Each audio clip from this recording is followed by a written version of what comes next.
This is StarTalk. I'm your host, Neil deGrasse Tyson, your personal astrophysicist. And today, we have an exclusive interview with the one, the only, Kelly Clarkson. Kelly! You should have the button. Kelly Clarkson! You should do the button from 40-year-old virgin. Kelly Clarkson in the house on StarTalk. Yes. The meaning of life. When you say it like that, it's far more dramatic. That's kind of bodacious, audacious. Yes. To be calling your album. Bold. It was bold. You can figure out the meaning of life when you buy my album. That's a great selling point. It's like Charlie in the Chocolate Factory, the golden ticket. Yes. Wow. Okay. So that means I don't get to learn it. I know. Not just yet. Not till you get it. I'm just saying. So the meaning of life, is this something you've known for a while, or just kind of came onto it? No, I mean, I think we're all under construction, and I think the point of me doing it. We're all under construction. We are. And beautiful. Yeah, and I think the point of it. In fact, the people who are fully built, they're no longer learning anything. Well, and that's, first of all, any person that thinks they've got it figured out completely is a total dork. Like, it means they really haven't figured it out because they haven't figured it out that they haven't figured it out. Yeah. What if you're a philosopher? Yes. No, but I do. I think that meaning of life is really just about connection and making sure they're positive connections. You know, there's always people to people. Yeah. But how about all the negative people who are out there? You know, you just like push them outside your bubble. Yeah. And you know, I have a tattoo for that. Pastor told me most people have an app for that. I know, I have a tattoo. Well, because I really needed the daily reminder. I work in an industry when people can be not so lovely. And so I have a tattoo, and a pastor told me this when I was a kid, and I loved him. He was like one of those people that you wanted to, you're like, what do you have in your life? Because I want to be like you. Like, he just had a light about him. And I just thought he was special. And he said one time that, you know, there's going to be people in your life, and it's easy to love the lovely people, but it's not easy to love the unlovely. And I thought that was really poignant. And I thought that, you know, you have to love the people that are unlovely even more because they weren't loved enough. So, yeah. You're missing something in life. Yeah. So, I don't know. I think it's about just, you know, trying to make those positive connections and really, I think it's simple. I think we complicate it as humans because we try and figure everything out, and sometimes you can't, you know. But you're sometimes you can. I can't. your mother was a school teacher. She was. So here you are making it part of your life's mission to figure things out. And a school teacher, they're trying to get their kids to figure stuff out. Yeah, I think so how much of that touched you? I mean, she always taught me to question. And I think that's the best part of whether you're talking about faith, politics, life, any you know, love. It's always to question it. Like, it's always, I love that. I love to question whatever's happening in the moment. One, to make sure it's real. And two, just because I don't think when you stop questioning, then you stop asking, you stop caring, right? I don't know. I can't say it better than that. I bet you can. I bet you can effortlessly. No. Yeah. No, I think the word I would use is curiosity. Yeah. Is what. Yeah. Without that, you can't be a scientist. Yeah. No, I agree. I think that's the fascinating thing to outsiders like us that look at people like you, like, because we're curious, but we're constantly in that state, and you're actually figuring it out. Oh, yeah, right. Yeah. We're curious and we go figure it out rather than, oh, gee, I wonder how that worked. Man, I'm glad you figured it out. I was just sitting over here being curious. It reminded me, I was giving a lecture one time, and someone. Things I'll never say. Oh, no. You know, this one time I was giving a lecture. That's amazing. But in that sense, we do share space because I give lectures in theaters. And I feel like the theater stage is sort of sanctified by the artists who have come before me. Yeah. And I feel the artistic energy there. It's interesting. Yeah. So I was there, and I mentioned something about the universe, and someone asked,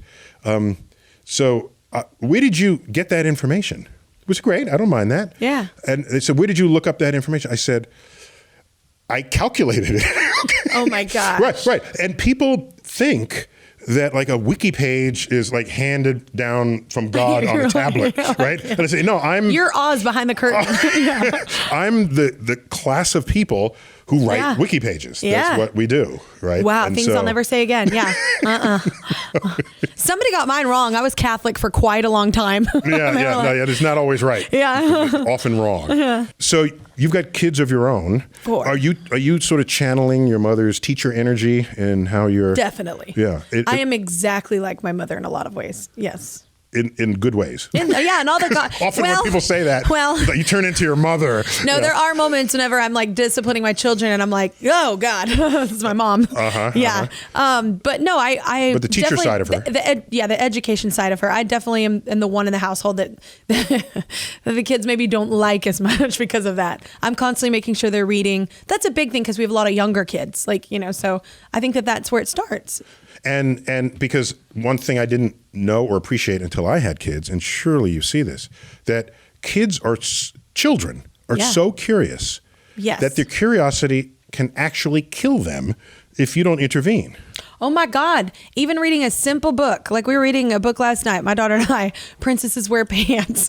And literally she stops on every page and questions every bit of everything. And I'm like, we're losing the story. You're focusing on all the things that aren't really the point of the story. The world is so alive to her. Yes, but everything is new. So sometimes it is nice to slow down. But also you do have to intervene to be like, yes, but don't interrupt every time because that's rude. So let's finish the story, then we'll discuss. Okay. Yeah. All right. So this is the lesson plan. Your teacher in the front of the room. Save your questions for the end. I was the nerd at the front of the room. Well, I think too, because I knew I would talk if I didn't. So that if they had to look at me and then I felt bad, so I'd have to be quiet. What were your favorite subjects in school? I loved literature just because I love reading. I was an athlete. I loved drama. I loved all the electives, like choir and stuff like that. And all the stuff that does not accrue to your GPA. I loved history. Yeah. No, I'm definitely that part of my brain. But I didn't like history because you had to memorize all the dates. Because I just liked focusing on the point of it. I liked focusing on the not repeating it, but learning it. But the dates were always I wasn't ever good with dates. I've never been good with numbers. So nor I with regard to dates, but I remember relationships or correspondence. Yeah. So I remember, for example, that Shakespeare was around with Queen Elizabeth I. Yeah. And they were around at the same time as Galileo, where he's figuring out the universe. I didn't put that together. That's what I'm saying. Yeah. I had to, nor did I ever read that. I'm looking, wait a minute. I'm looking at the two things. Yeah. And so once I did that, then that put it all in context for me. Now, of course, they're in different countries. There's England and there's Italy, but it's a way to help me navigate. Yeah, what all was happening. Exactly. That's interesting because I would have thought Galileo was older. I would have thought it was a different. Way long ago. In fact, there's books, they're called timelines of history, where it's just timelines. It's a timeline, and it's like a Cliff Notes for timelines. Watch what it does. So the first row is across the bottom is time. Yeah. Okay. The top is technology, politics, wars, discoveries, inventions, and then you could do a vertical slice through it and see what everybody was doing across the world in that one slice. Wait, what is this? Isn't it great? It's called Timelines of History. Okay, I would totally be into that. Yeah. So just check that out if you like reading. I do. You like reading and you like language and words. I love learning. And you wrote 2 children's books. Yes, which was very different from writing songs. It is. Was it before you had kids or after? It was after I had kids. After you had kids. And because I literally just started writing them for my daughter, really, just to kind of, because I knew she wouldn't remember all these amazing places she's going. And I thought if I put the pictures with these little stories, she could, when she started learning to read, it could be her little story. And then my husband and my nanny were like, you should make these into children's books. And I was like, oh, all right.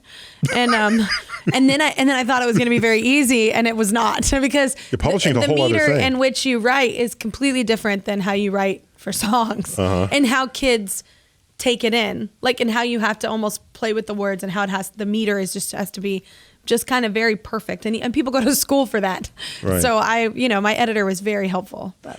Yeah, that's what I found. I think you can write a sentence, but to write a better sentence, you should be thinking about the rhythm of it and the juxtaposition of words got a melody. On the page. And does this word work following this word? Yeah. And how long did you drag someone in that sentence before you should stop? Are they bored? Are they bored? Right. And the difference between great writing and just writing is everything there. Yeah.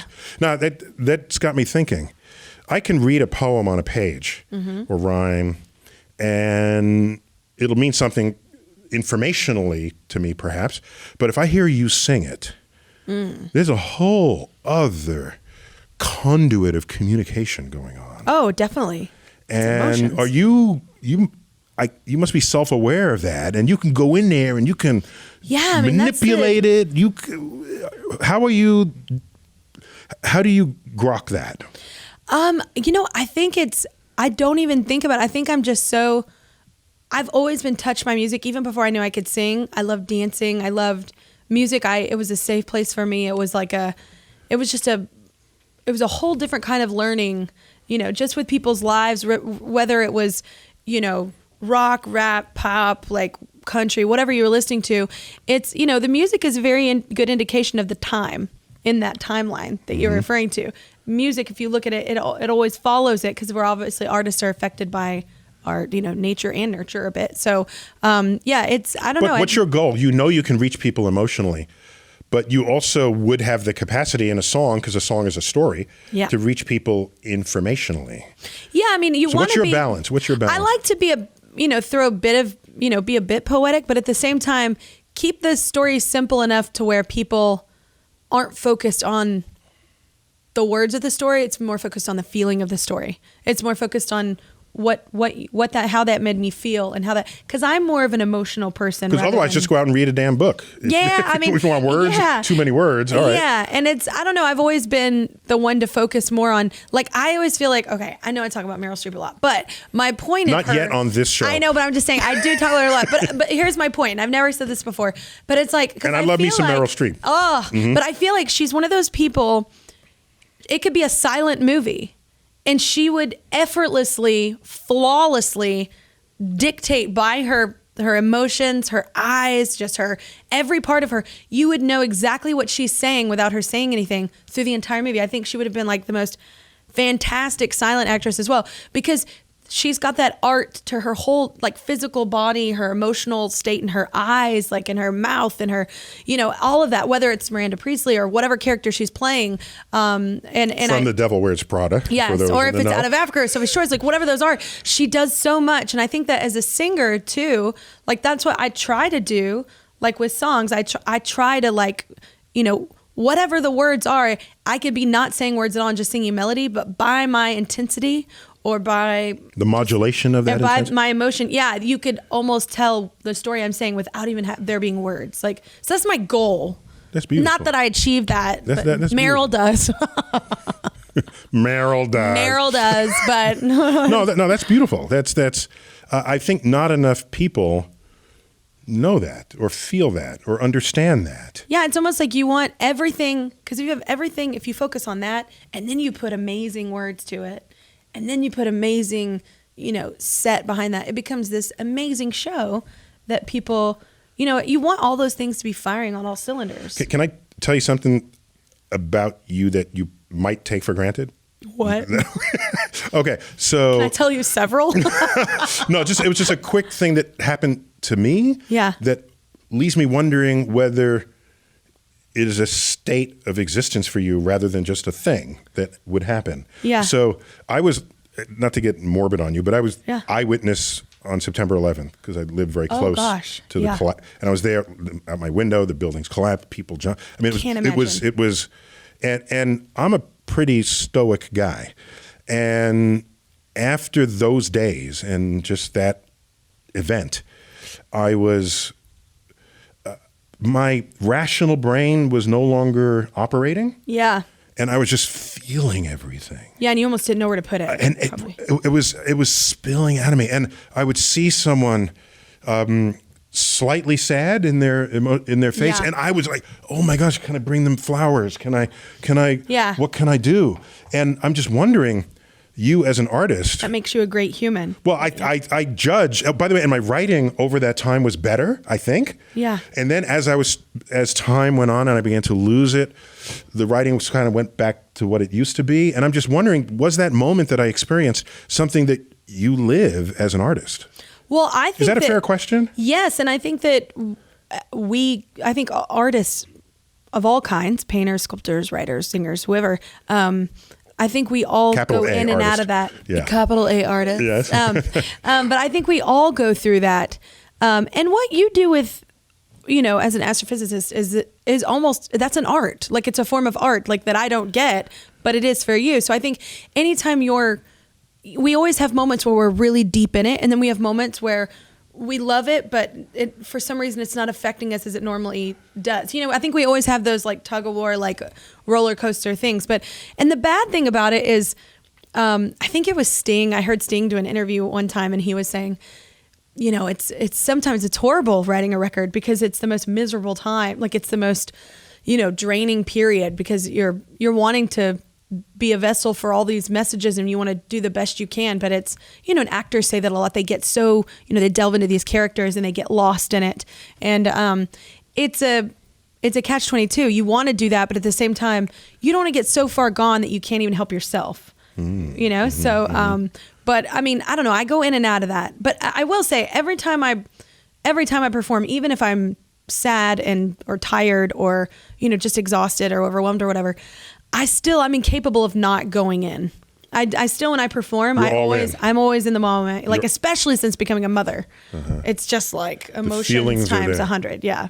So I'm just saying that was my one moment where I said, but you know what it is? Because it cuts you down to like your core to where you're just so vulnerable. Yeah. Yeah. And it's a beautiful thing to be vulnerable, but it's exhausting. Yeah. I was, that's a good word. I felt vulnerable, which was odd just as a scientist. I'm usually, this is how that works. And I know how that works. Yeah. And I got this. But that's unexplainable. That. Yeah. I was hit. Evil. Hit by that. Yeah. So when you're singing or when you're writing or when you're choosing a song, are you thinking, okay, this will get him this way in this emotion, and this will, it's more for me. I'm more selfish. Oh, I know. I'm more selfish about it. It's not only about the listener. It's more about because I find that I'm a very normal human being. Like we'll be the judge of that. Well, I live a very low key life in Tennessee. Like I'm not like I don't have like a normal pop star life. So, I don't know. I find that I'm very similar to people. I'm not like unique in a lot of ways. So like. If I'm listening to a song and I'm touched by it, I feel like if I am, then other people will be, So it's more or less like it's my favorite thing that my old record label would do. They'd send songs and it's like kind of a bleh song and they're like, oh, but you would sing it so well, and I'm like, well, I'm not concerned about that part. I'm concerned that it's not a good song. Like, but it's like one of those things when I want to be moved by it. I want to be the vessel for something powerful and a moment, you only get so many records. So you have certain freedoms now at Atlantic Records for that. Well, like all freedoms, but yes. Yeah. And people don't, the average person on the street doesn't think about it. Yeah, they don't think about it. They don't, just give me your song and I'm not going to, I don't care who publishes it. So The Meaning of Life is your 8th album. Yes. And now, forgive me, I haven't heard all your albums. Yes. But I heard this one. I'm so offended. But I've listened. I'm leaving. I'm just kidding. I'm just kidding. But this one, I've heard the stuff that is charted off of those albums. Of course, I've heard those. In this album, there's a soulfulness to it. Yes. But it has sort of pop roots, bringing soul into it. Pop. And I'm old enough I'm trying to ask myself, where would they have put this album in the stovepiped categories in a record shop? Yeah. And I don't think there's a spot. No, I mean I guess pop just because it's popular. No, there's too much soul. Excuse me. Yeah. No. No, it is a more soulful pop. Well, let me tell you why. Because you sing, and I just have to stop what I'm doing and just feel it. Thank you. Whereas a pop song, you can keep cooking, you shake to it, but you're not moved by it. Yeah, thank you. When was the last time someone was moved by a pop song? Yeah. That's why it's pop, because everybody likes it. Yeah, it's popular. Yeah. It's popular, right? But if you're moved, that's another kind of. Yeah. You made it. You weaving, bobbing, weaving. I'm just saying, you made it. No, it is soulful pop, and there's definitely a difference when you listen to this album versus the other albums. I mean, one, you can just, I'm happy, and it creates a whole different. That happiness creates a whole domino effect of different sounds and tones, and even the freedom that Atlantic has given me creates a whole different vibe. Because an artist in their form to where they're able to just go, okay, well, wait, I can do whatever I want. Like, you know, it's like, what? Holy yeah, it's scary because you're like, wait, it's all on me. Now you're accountable. Yeah, this stuff doesn't sell. Yeah. Right. But luckily, I was telling my husband this, like, even before the album dropped, I was like, I've literally been waiting so long to make this musical footprint that, like, even if it didn't do as well as other things, I love that, like, I'm still happy at the end of the day for that, you know, because I've been very blessed. I've had 15 great years of success. And even if it were over me, like, I've had a phenomenal career and I'm very thankful. But it is funny and ironic that 15 years into my career, I make my favorite album.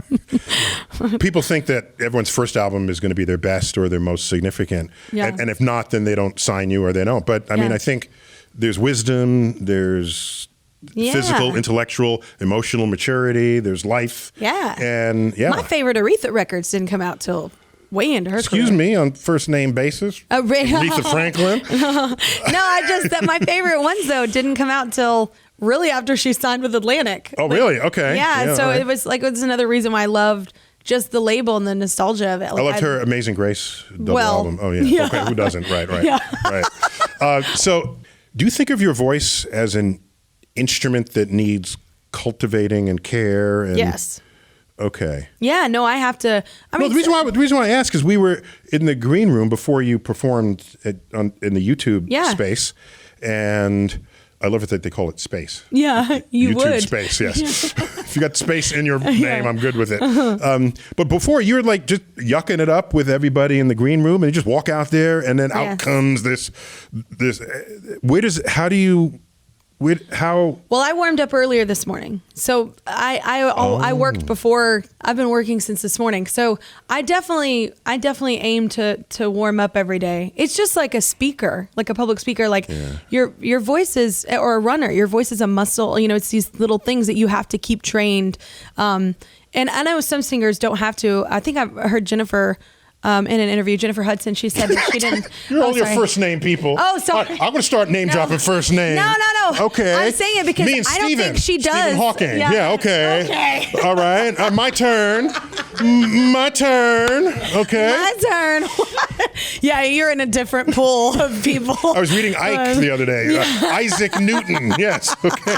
Okay. No, Jennifer Hudson. No, I'm saying she's, a huge another American Idol person as well. Yes, and she's a big vocalist, and she doesn't. She said in interviews, I found it shocking. She was like, I don't warm up at all. It just happens. So I'm not like that. I have to warm up a bit. I can do it. It's just not going to sound as good. Okay. Now, not to call you out, but you are 15 years older than you were when you won American Idol. So is the warm-up the same? Oh, it's easier. Easier. Yeah, I think, Why? You know what's funny? I saw Tony Bennett at this. Tony Bennett, thank you. No, that's fine. It had both names. Did say I saw Tony. No, I was saying I was at this event, and this was years ago, and he sang, and he was, 80-something, and I was like, I mean, he killed all of us. Mm-hmm. Like, he was amazing.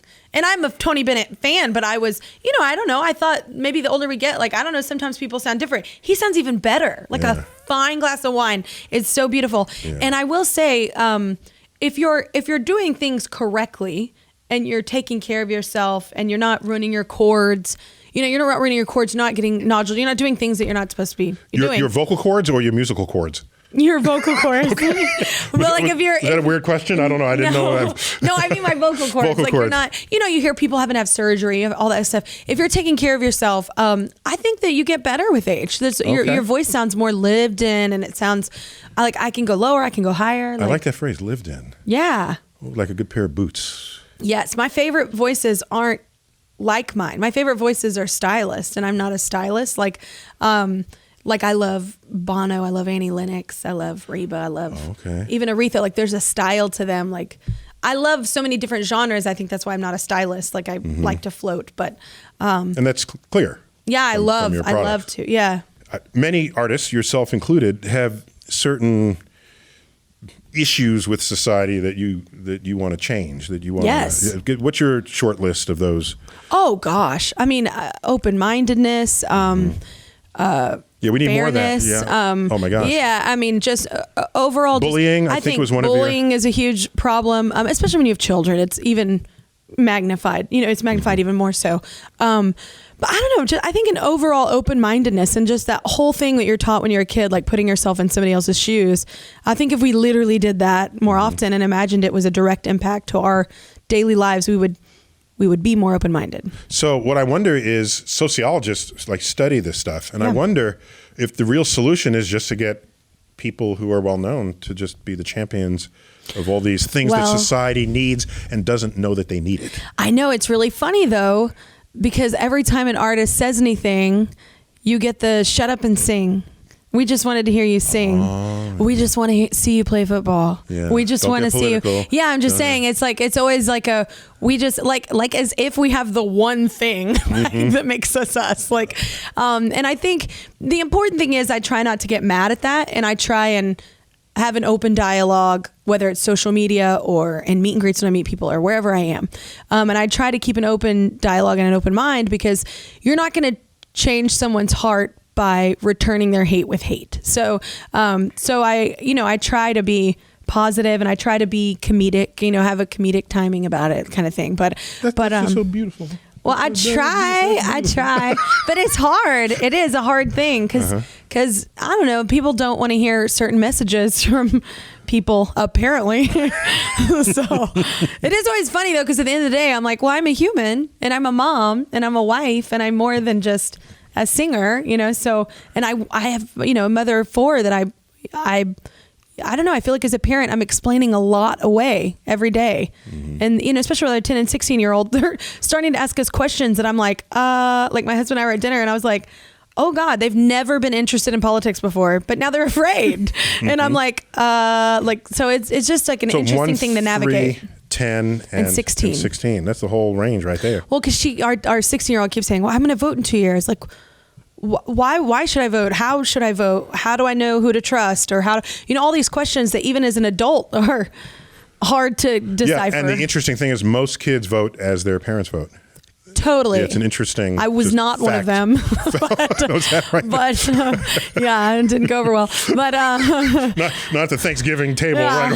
Right? My family is definitely divided, but it's fine. I mean, I think that's what's great about living in our country, and I think that's what's upsetting for whatever political belief you are, whatever faith. That's the most amazing thing about our country, and I think that we need to focus on more than anything is that although we're all very different, we have different beliefs or whatever. The fact that we're able to have those is what's outstanding.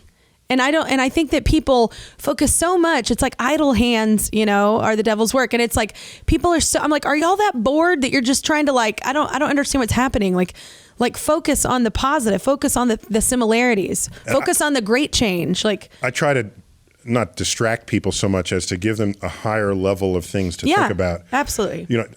Did you know that in 1 centimeter of your lower colon lives and works more microbes than all the humans who have ever been born? What? See, I try. So that way, now you're not thinking of who you're going to hate. Yeah. I don't hate people. Right. I just don't talk. I wasn't talking about you hating. I don't hate people. I'm just done with them. Done. We're done. Move on. Yeah. No, sir. Over the 15 years you've been known to us, has technology changed in the production of music? My gosh. And how you now perform or record?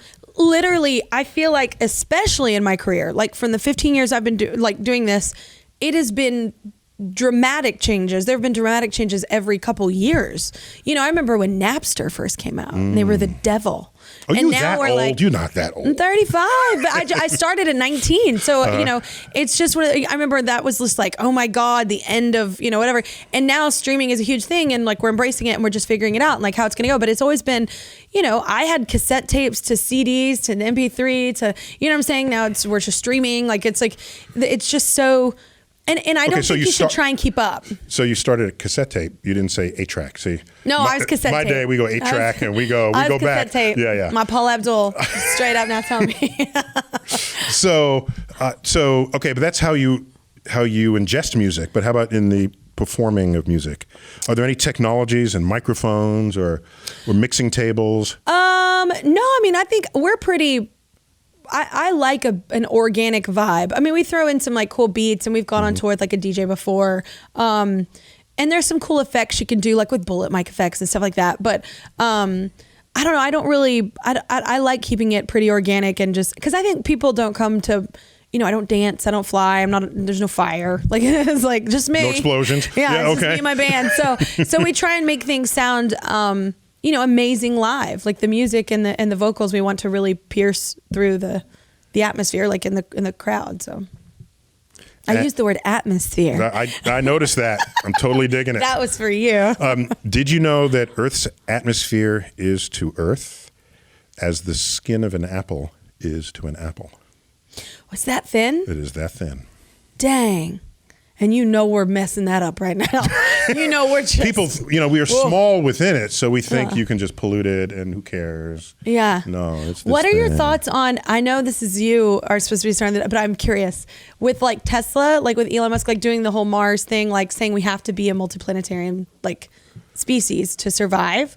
Do you agree with that? Yeah. Often people who say we need to be a multi-planet species to survive, they're imagining an asteroid strike or a virus that could take us out. I'm not talking about that. I'm talking about just ruining planet Earth. Just ruining planet Earth. So now here's my rebuttal. By the way, Stephen Hawking feels the same way. Yeah. And as did Carl Sagan, many great thinkers in the past. Totally. I'm not entirely on board with it. Okay. But let me tell you why. Okay. But just for practical reasons. Okay. I'm so interested. Okay, for practical reasons. We're not going to ship 1 billion people to Mars or any number of people to Mars to not come back unless we've kind of terraformed it. Turn it into, isn't that a great word, terraform? Yes. Turn Mars into Earth. Yeah. Okay? But consider, the day we have the power of geoengineering to turn Mars into Earth. Then you're saying, why don't you just use that right here? Then we can just turn Earth back into Earth. Yeah. But see, I don't know. Do you think we're that powerful? I'm saying if you could turn Mars into Earth, you can turn Earth into Earth no matter what you did to Earth. This is all I'm saying. But what if they're just planning on going to Mars and creating like not what Earth is, but trying Earth to... Earth 2.0. Yeah, like a different version. Okay, that's fine. Then you're not doing it to survive. You're doing it because we don't fit on this planet anymore. Yeah. And we ran out of resources and we need another place to get resources. Yeah. And we got to spill out. We're abusing all ours. Yeah, so it'd be the same thing as you move from the cities to the suburbs. We move from Earth to the suburban planets. That could happen. I can imagine that. Yeah. Yeah, because we needed to, not because the threat of death. See, and I see it as like, well, then I guess it's our time. I'm like very matter of fact about it. I'm all about like, I'm curious about all of it. So I'm always interested. Like I love watching documentaries on it. Like I'm fascinated by it. Anything dealing with like black holes, the galaxy, like just there's so much we don't know, which I find fascinating. But at the same time too, I'm just like, well, if it just ends, well, I guess we had our moment in history, didn't we? Like our blip. Yeah. Blip in history. Uh-huh. Am I allowed to ask you in front of cameras? Yes. Do you use auto-tune? On records? Yeah. Yeah, we don't do it live, but we definitely have used it on records. Because auto-tune, you can now do it live. Yeah. Well, yeah. What you sing here comes out on the right live. note. There are people that do concerts that have their vocals. Yeah, because I know who they are. So, because I know the people that work for them. It's just people in the closet about their auto-tune. No, there are people that auto-tune live. Right. I don't do that live. I don't want to take away from that emotional moment. But when it's on record, I don't mind if I love a performance and I'm like, oh, I don't know if I'm gonna nail that again, or if I even try it again and I haven't nailed, like there was just everything was perfect, but one thing, I don't want that one thing to ruin the whole vibe. So so I don't mind like using it sparingly, but we definitely don't use it a ton because it's a major addition to the musician's arsenal. The singer's arsenal. I mean, and there are a lot of cool things you can do. I mean, I know a lot of guys in rap use them because it sounds cool. Like, oh, that's when okay. We did a whole program for Nova back when I was host of a Nova spinoff called Nova Science Now. Yeah, I interviewed the guy who invented autotune. Yeah, and he was telling me about what happens if you change. Yeah, you can manipulate it over the edge, and then it makes that funny the distortion, robotic kind of weird, right, and which can be cool. Sometimes, like on this, we did it on Medicine on this album. He made it clear that was not the intent. The intent is to fix your note to be the proper note, absolutely, not to dangle off the side of the waterfall, where all these extra weird noises come from. Yeah. Yes, and it's and it's also cool, like because how we there's a song called Medicine. That's where we use it. Like on Medicine, there's this part that goes. never get me high, never get me lit. And I sing it, but then there's this also part, they literally took my vocal and almost like changed it, manipulated it like an octave lower to where it has this like, and it's like this, it sounds like a man. My mom was like, who's the man on your record? I was like, that's my voice. They just manipulated it. So there's really cool things you can do with it. I think at the end of the day, if you're not capable of doing it live, then I don't think you should maybe be doing it. That's my personal thing. But if it's like gonna ruin a moment that was really beautiful and like you don't want to change that moment, that doesn't bother me.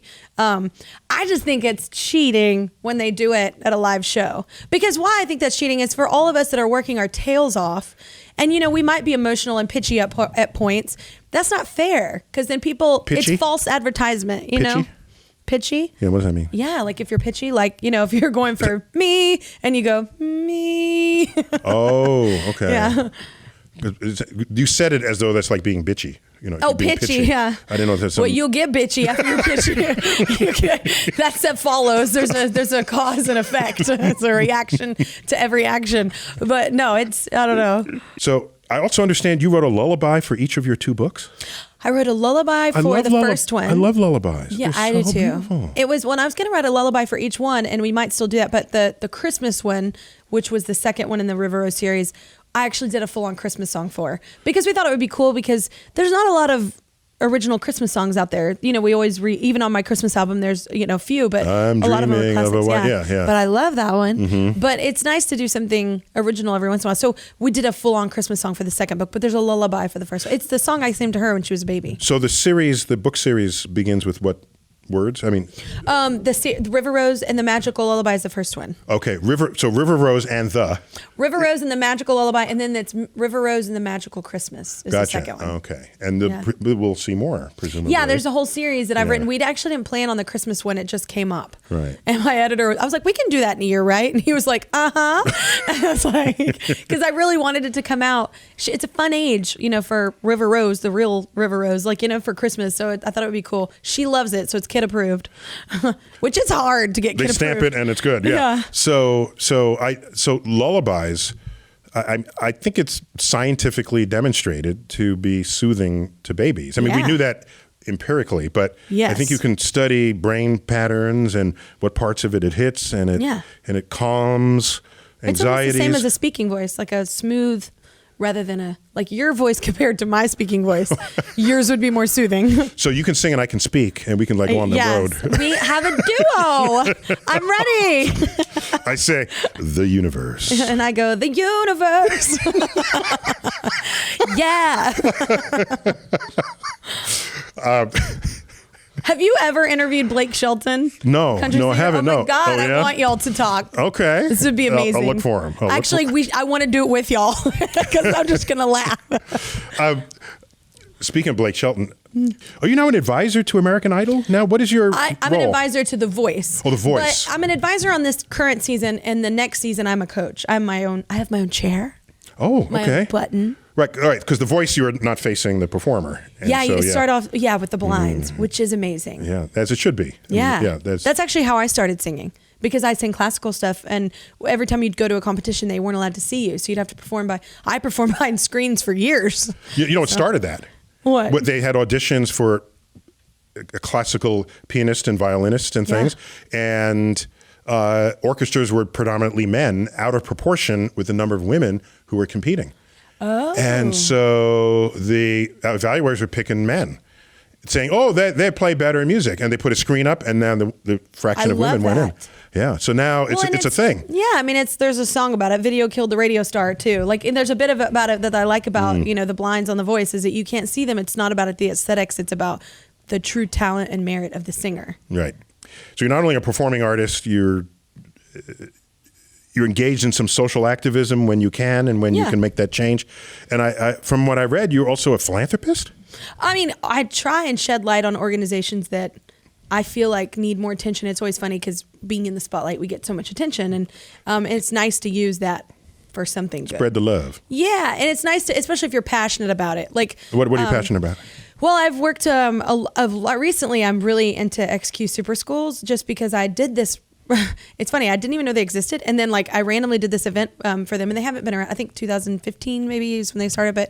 But it's a really cool, innovative project of like really applying life skills, not just the core things in school, and really setting up kids to get them prepared for life.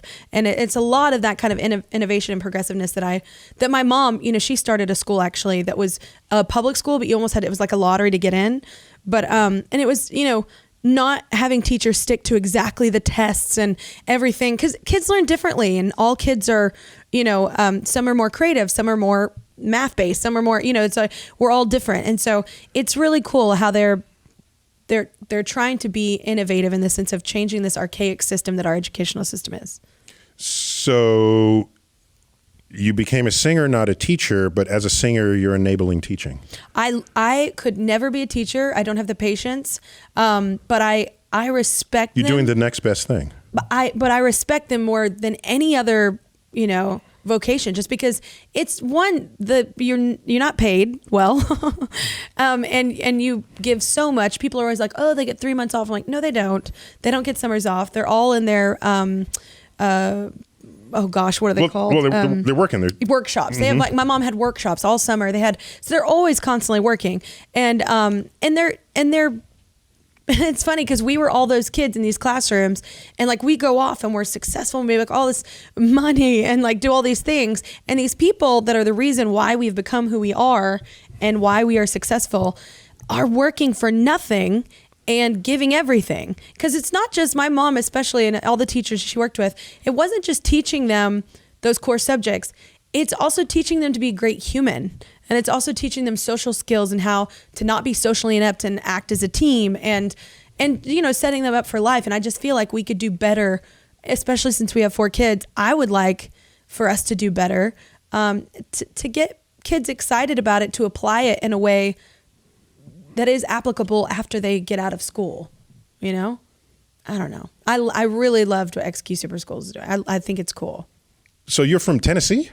I'm from Texas, but I've been in Tennessee for over a decade. Over a decade. Okay, so yeah. you're a resident of Tennessee. I'm a resident. Yeah, what part of Texas? Fort Worth, Burleson area. Fort Worth. Fort Worth. I love you. Yes. That was a bumper sticker. I remember Fort Worth. Oh my gosh! I love you. Because why wouldn't you? I love Texas. I met my wife in Texas. Yes. Yeah. So we have roots there. That's why she's fantastic. Okay. So Tennessee, you're a Tennessee resident. Yep. Okay. Now, I arranged to have a total solar eclipse go completely through your state. Actually, Sumner County, where our farm is exactly like one of the best places. So maybe my invitation was still in the mail. Lost in the mail. I'll go back home and check. You could have come. Maybe it was there. We had a cookout. I don't know. We were on our land just hanging out. Maybe it's still in the. I just didn't have your address, the right one. Did you have any like astro person on your ranch for this? No, You had no scientists on the ranch. Do I love that I appear that I have scientist friends too. that Everybody I'm that cool. needs a scientist at arm's reach. I know. Well, we do have Chris Dye on our team, which he's a genius. We call him MacGyver on tour, but he wasn't in Tennessee at the time. But yeah, we were floored though. It was one of the coolest things I've ever been a part of. Followed by a moon shadow. It was so cool. Steeped in darkness. Steeped in darkness. Write that book right now, sir. Look at you. Steeped in darkness. Nice. No, I'm glad you experienced it. It's one of the great spectacles of nature. Yes. It was amazing because once it happened, like literally the woods, like we have a lot of forests and woods on our land, it came alive. Like all of a sudden the locusts, the crickets, like everything was just like booming. You heard all the twilight creatures. Yes, and everyone was so quiet because we were, in awe of what was happening. And then all of a sudden we were like, oh my gosh, I mean, deer, like things were just coming alive. And then it was probably very confusing because then it stopped. Right. When the sun came back. The animals saying, what the hell? Yeah, they were like, what's happening? I'm getting punked. Okay, so the next time there's a total solar eclipse over your farm, you're going to call me up. I will call you up. I'm going to call you, and you aren't going to come, but I'm going to call you. You think I won't. Actually, the next time to see it, I think, is it, where's the next one they said that was coming? Was it in 24? Well, there's an eclipse every couple of years, so they're not as rare as the press would have you believe. No, agreed. Right. So, and nowadays we have airplanes. So, like there's one like in South America, like next year or the year after, 2019, I think. So you're never really that far away from the next one. Yeah. And lately, by the way, two-thirds of Earth's surface is ocean. So there are entrepreneurial sort of ocean people who say, we'll sail our boat into the eclipse path, and then you have an ocean cruise the rest of the time you're there. What? Oh, yeah. That's pretty sexy. Yeah, it totally works completely. Nice bottle of wine. Totally. Yes. So total eclipse of the heart. Nothing I can do. Have you seen that video? Yeah. It's amazing. So I tweeted during the eclipse all the songs I knew that referenced a total solar eclipse. So you should look it up. There's some songs in there. No, you can make the eclipse album. Yes. No, we'll totally. Oh my God, that's great. We'll collaborate. And you hear that, Atlantic Records? That's your next. The duet between us. You could be like you're the voice though. You're the sexy voice in Boys to Men, and I'll be the singer. You do that. Hey baby, you just come in and you just start talking it out. Talk science, dirty science. Talk nerdy to me. I'd say, Kelly, look west. Look west. Here comes the moon shadow. Moon. 1,800 miles an hour. Yeah. And I'll just come in with whoa, whoa, whoa, whoa. It is a cone through space of darkness. Darkness. So I'm glad you enjoyed the eclipse. I'm happy to have arranged it for you. Thank you. So lovely of you. For every interview I conduct, I ask the person because it's not every day they're like hanging out with an astrophysicist. And I just wonder, is there some question you have harbored in yourself that you've never had the right person around you to answer about the universe? This would be that time. Okay, I have one that you're probably going to think is silly, but whatever. I have always wondered, because have you ever had like astrology or numerology or any of that kind of stuff? Like, have you ever had people do that to you? I mean, obviously, right? All the time. Yeah. And you're like, silliness. But I'm just saying, do you think there's any, all the time, you don't think there's any merit to like maybe the season that you're born in, or do you think there's any weight in that at all? Of like, you know what I'm saying? Like a time, or like even the emotional state of a mother, if it's a time of war, if it's a time of, whatever it is, do you think that any of that plays out? Or like being a Taurus, when's your birthday? If you're into this stuff, then you should just know. I don't know your There you go. Therefore you can't. No. That's a great question, by the way. So holding aside all the stuff that is summarily rejected by all scientific experiments. Yeah, well, a lot of it's just to buy the book. Right, like just hold that at bay for a moment. Yeah. You can imagine long ago where if you're born in the spring or the summer or the fall or the winter, as a child you would have different access to nutrients of the food that grew on the farm. Absolutely. So if you're born like the wrong time of the year, you might be a sickly child. Yeah. And because the food was already eaten, or it was spoiled by then, or you're not ready. Out of season. So you can imagine asserting before anyone knew anything about nutrition. Mm-hmm. Think about this. We take vitamins because we studied vitamins. There are Nobel Prizes for each one of those vitamins that were discovered. Yeah. Okay? They're modern things. Yeah. People didn't know about vitamins, not explicitly. Yeah. They knew some foods kept you more healthy than other, but go far enough back, you would say, oh, I was born in February when the sun was over here, therefore I will have this personality trait. So you can imagine circumstances of nature and nurture. Of nature and nurture come together that could influence what kind of a person you might end up being. Yeah. Okay? But that has nothing to do with the sun, moon, and stars. It has everything to do with the nutrition of where and when you were born. Okay. Right. And so, but let's go a little further back.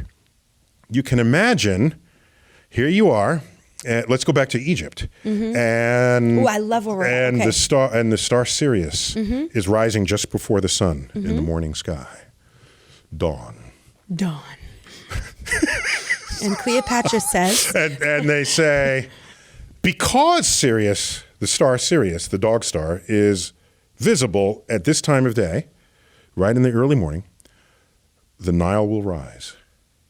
Oh, so then it becomes, it's not. See? It's trickery. Yeah, you're at the center of all this moving sky. Yeah. So clearly the universe knows about you. Yes. And it's keeping you healthy, and it knows I need the Nile to flood now to irrigate. Egocentric of humans. There it is. It is so egocentric. Yeah.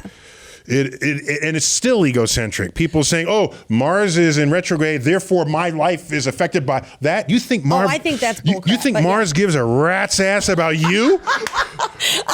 Just saying. Yes, okay. I love that. No, wait. So you think like with astrology, it's more for like mapping it out and finding your way, and is that what you? In the day, when you think of the stars, what do you think are helpful for us? What do you think they're there for? Like, what do you know what I'm saying? Like, do you think people navigated by them? Helpful, yes. Yeah. Now they're not as helpful as. You just think they're pretty, as don't GPS. You? Yeah, I think they're scientifically interesting, and they're gorgeous. Yes. Yeah. So they help people navigate, and I have books where it says, "Oh, isn't it great?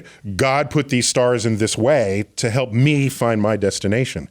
Again, it's an assertion that the entire universe orbits or narcissistic. you. Yeah. And this is part of the cosmic perspective, where you learn, no, the universe is not about you. You're about you. Yeah. And you have some control over that. Yeah. But the universe is not about you. And the sooner you learn that, the less your ego will interfere with your domination over others that you might feel that you deserve. Yeah. Simply because you're at the center and others aren't. And then why are you trying to dominate? Like, what's lacking? Yeah, what is going on there? Yeah.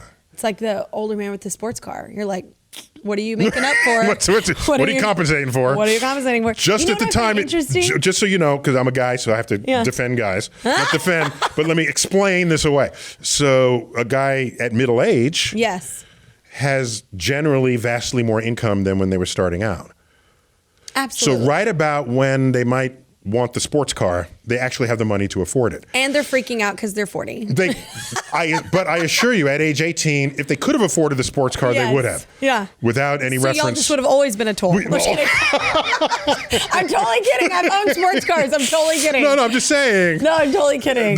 The guy's finally getting the sports car he couldn't afford earlier in life. That's what I'm saying. Just to stick up for. Wait, and I wanted to touch on something you said a minute ago. You said back in the day with the nutrients and the sun stuff. Like I find it interesting. Alchemy is interesting. Like how science was always super present without, unknowingly, like just with like how they used like for medicinal purposes, like other plants and all that. I think that's very interesting. Great point. Yeah. Okay. Now, chemists, if you call them an alchemist, they'll fight you. Oh. But I have a different view of alchemy. It's a sexier name. Alchemy was the beginning of any attempt to understand chemistry.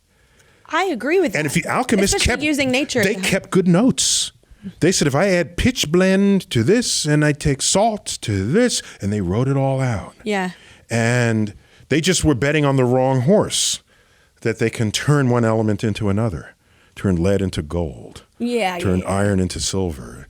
It turns out you can't do that chemically, but you can do it in the nucleus. Dang. You just went to another level of what? We can take the atom, remove the electrons, get down to the nucleus, toss out or add protons to the nucleus, and you have cosmic alchemy. It's like playing God. That's amazing. Well, if you see God as having dominion over atoms, but if I take a rock and put it from here to there, are you saying I'm playing God? No, you say I picked up the rock and moved it 12 feet, right? No, totally. I just meant like a metaphor. But even so, I'm saying, even metaphorically, I have the strength to pick up a rock and move it. You're not saying I'm playing God. But now I have the knowledge and the power to split an atom. Yeah. To me, that's no different than moving the rock. I get that. It's interacting with nature that surrounds me. Why are you moving the rock? Why are you trying to be God? Leave the rock alone. No, I love that. I love that. I've just always been interested in it because I think that just the basics of how science was always present, and I wish that I would have been. It was present. I would have known all of that when I was a kid, like knowing all those just helpful medicinal things. And those helpful medicinal things, that was knowledge not accessible to everyone. The shaman had that, or the medicine man had that. And sometimes they would know how it worked, but they wouldn't tell you. And you'd come into the tent and they'd rub something on, it would just be magically. That was their way of dominating. That was their way. And I can tell you, as a scientist, I will tell you everything that we know that gives us power over nature. But if I didn't tell you that, oh my gosh, we would be in complete charge of the world.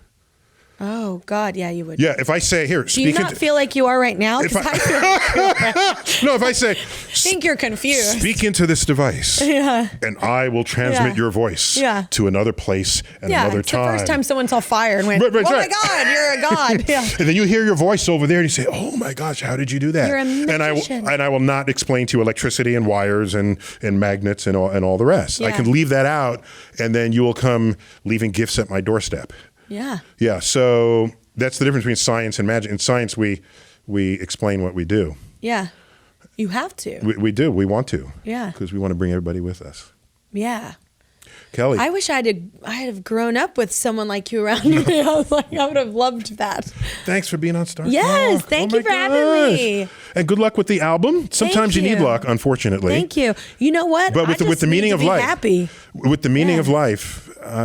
I've got it figured out, so I can't lose. You can't lose. Even if the album doesn't do well, you know the meaning of life. I know the meaning of life, so y'all lose. Exactly. And I'm not telling you any of my secrets. I'm not a scientist. All right, so good luck on the tour and keep it going. Thank you.